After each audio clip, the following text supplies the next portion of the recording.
कहाँ से है?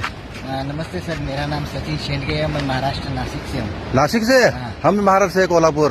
तुम्ही कोल्हापूरचे? होय. त्र्यंबकेश्वर नाशिक. हा हा. मी त्र्यंबकेश्वर नाशिकचा. होय. बरं, आता काय कसं तुमचा प्रवास? माझा प्रवास तर निम्माचा झाला आहे. हा, म्हणजे कुठं निघालाय तुम्ही? मी त्र्यंबकेश्वरहून निघालो. मी बरं. पहिले गेलो होतो तामिळनाडू, रामेश्वरम, कन्याकुमारी. हा ना, चालतच? हो, त्याच्यानंतर मग तुमचं एक पाय जरा अपंग पण दिसते. एक हात एक पाय अपंग आहे माझे. हा. बर. मी रामेश्वरम गेलो, कन्याकुमारी गेलो, त्याच्यानंतर उडीसा, जगन्नाथपुरी, कलकत्ता, गंगासागर, आसाम, गुवाहाटी, देवघर, बाबाधाम, बनारसच्या नंतर हरिद्वारच्या नंतर ऋषिकेश, आणि तिथनं गेलो होतो केदारनाथ दर्शन करून आलो. हा. आता बद्रीनाथला चाललो. होय, जबरदस्त. त्याच्यानंतर मला मग परत राजस्थानला जायचंय. बालाजी, सालासर बालाजी, खाटू श्याम, बाबा रामदेवला, त्याच्यानंतर मग गुजरातमध्ये ते सोरटी सोमनाथ आणि नागेश्वर, त्याच्यानंतर शेवट द्वारका करायचं.